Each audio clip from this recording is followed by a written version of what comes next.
Assassin and I'm here today to do One Piece chapter 827 and 828 review.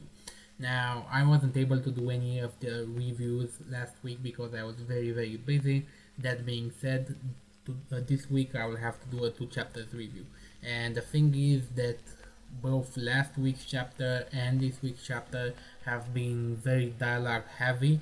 A lot of things have happened, so I'll try to summarize them as best as I can and tell you everything that happened in One Piece in the last 2 chapters. So let's get into it. First, now that they are in the territory of Big Mom, they have to somehow elude those cake towers that fire upon the intruders. So what they do is that Peckham actually fools the guard, and Peckham tells the guard that he has captured the ship of the Straw Hat crew and the Straw Hats are his prisoners. And he also has a present for Big Mom on the ship, and he would appreciate if the guard didn't file a report because he wants to make Big Mom a surprise. And of course the guard, I don't think he makes a report, I'm not sure, but I don't think he makes one. That being done, they go into the town, and this town, first of all, the island is called the Cacao Island, and the entire town is made out of chocolate, including the buildings. The buildings are made out of biscuits, of chocolate, of jam, and all sorts of sweets, but basically chocolate. And Peckham is telling everyone that they can't eat everything in the town. They can eat from the fountains and other stuff, but they cannot eat the walls or the roof of the buildings. That's considered a crime. But before he does the explanation, Luffy and Chopper actually manage to eat an entire building. And of course, the superintendent says that that is a crime and he's taking them into police custody. And apparently everyone that is participating is very shocked, all the bystanders. And the bystanders themselves are of all kind of races. So there are Minks, there are Long Leg Tribe, Long Neck Tribe, and basically all the races in One Piece are there. And Peckham tells everyone that this is Mama's dream. The dream that Mama has is to create an utopia where every race is accepted and can live happily. In total, around Whole Cake Island, there are another 34 islands.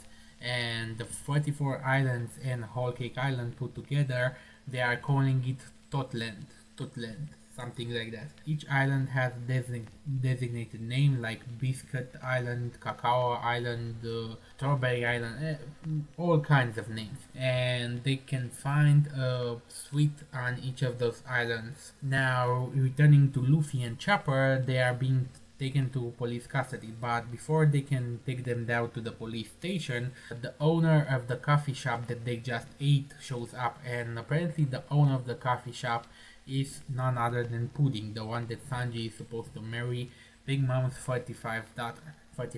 And she saves Luffy and Chopper because she tells the superintendent or whatever he is that they are part of a demolition crew.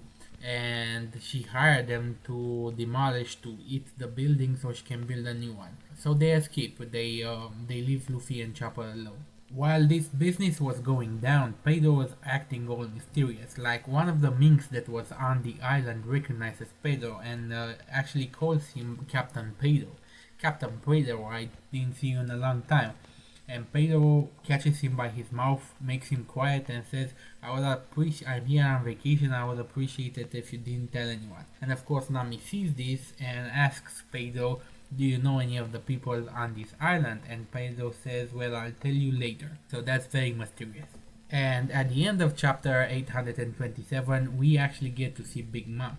And Big Mom is surrounded by flowers, by rainbows, by trees, by burgers, by all sorts of things, and all of them are actually alive and they are singing.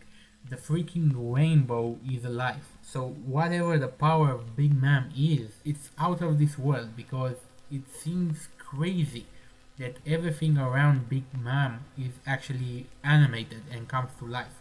Like the sheep that came after the Straw Hats when they were fighting Don Flamingo and Dressrosa, the ship was alive and the ship was singing.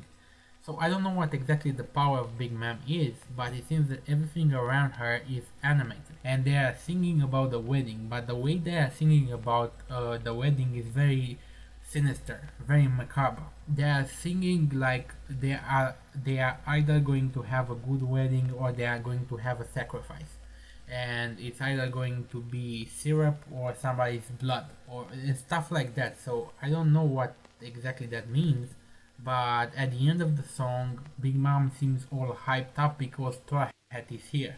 And I don't know if she's talking about Sanji or if she is actually talking about Luffy, taking her revenge on Luffy because he made Fishman Island his territory. Going into chapter 828, we find out from Pudding that Big Mom has 46 sons, 39 daughters, and 43 husbands.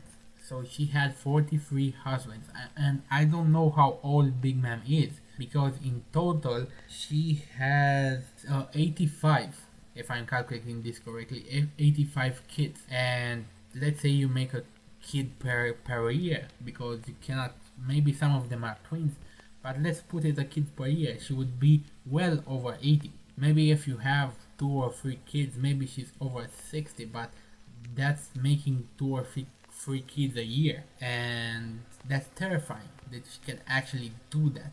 Is that something related with her power? We don't know, but basically Big Mom has a huge family and her entire pirate crew operation revolves around her family. At the core base is her family, so she keeps things very tight. And Pudding is telling Luffy and the others that Big Mom chooses the spouses for everyone, for the boys, for the girls. She makes the weddings, and all the weddings are arranged weddings, so she can further improve her status as a Yonko and improve the power of her army. Like, take her marriage.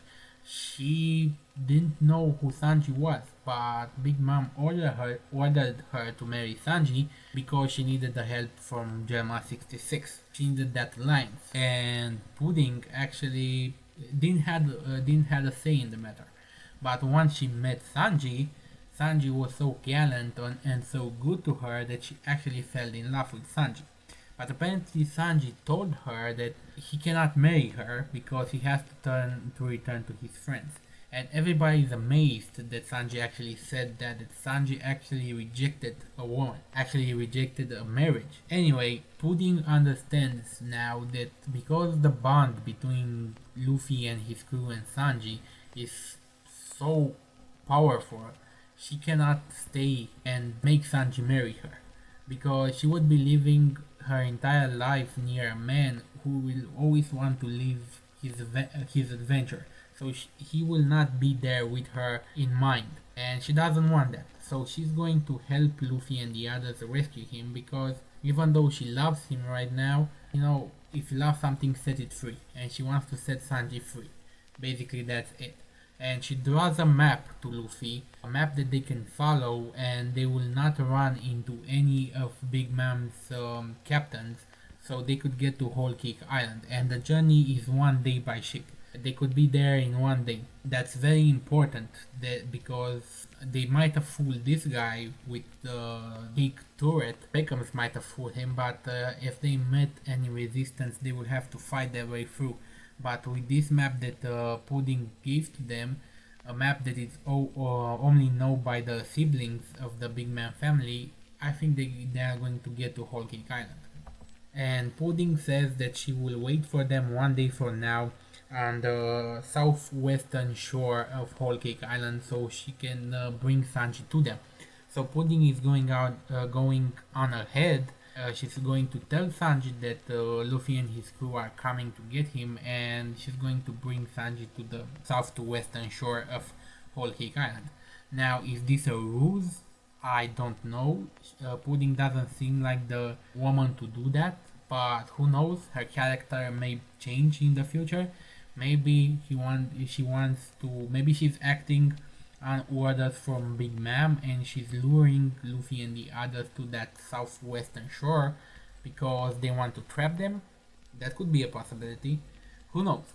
Anyways, when Luffy and the others turn back to their ship, they can't find Peckham's, and they search everywhere on the ship for Peckham's, and in the bathroom they found a message scribbled on the floor that says "turn back."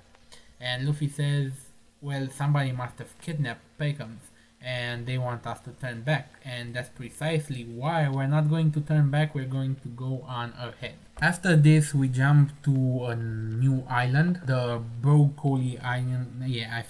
Broccoli Island is somewhere in the New World, where we see one of Sanji's bigger brothers, and this guy has an ability, some kind of ability called Wall, because somebody is trying to shoot him. This guy says Wall, and one of the soldiers just steps in front of the bullets. So maybe he can manipulate other persons to create a wall in front of him. I don't know, it's kind of strange. But anyway, apparently on Broccoli Island a civil war was raging for 2 years. And in 4 hours, this guy decimated the other side completely.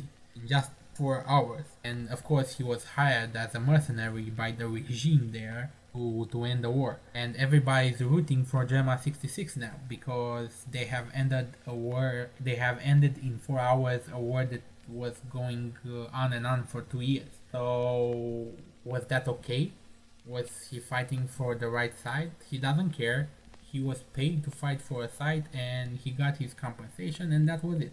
And then he was talking to another of Sanji's brothers that's actually on Whole Cake Island, and he was telling this guy that he's going to be there in 2 days time, the day before the wedding will start. And that's the end of the chapter. So a lot of things are happening, a lot of pieces are being moved on the chess table, and we'll see how it all fares, because I think Luffy will start quite a scuffle on Whole Cake Island, and Big Mom is not going to be happy at all.